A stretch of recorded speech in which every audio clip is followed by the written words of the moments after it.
nalaman lang nila, sinabi ko sa kanila, nung 4th year high school na, retreat. Magsasabi daw ng secrets eh. Yun lang yung secret ko eh. Hiyang-hiya ako sa secret ko, ang babaw eh. Yung iba, nagsasalita sila eh. Alam niyo po, ampon lang po ako. Niyakap siyang gano'n, no? Yung isa, alam niyo po, bading po ako. Alam namin.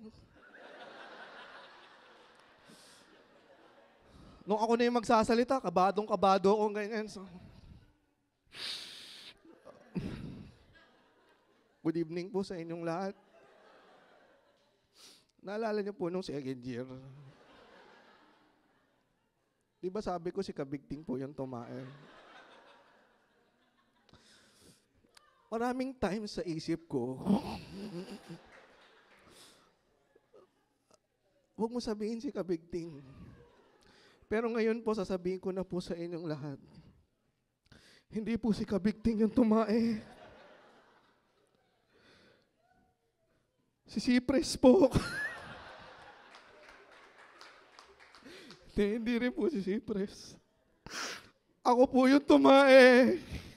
Walang yumakap sa akin na ganun eh. Sabi ko, ampon din ako, ampon din ako. Kala ko okay na lahat. Kaso nakita ko si Kabigting sa dulo, unti-unting tumatayo eh. Galit na galit. Sabi ko, hindi ako yung tumae, di ba? Sabi ko, di ba?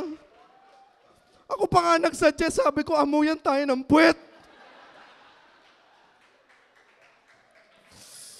Tandang-tanda ko yung time na yon, yung tae amoy pabango. Sinira niya yung buhay ko. 2 taon niyo akong tinawag na tae.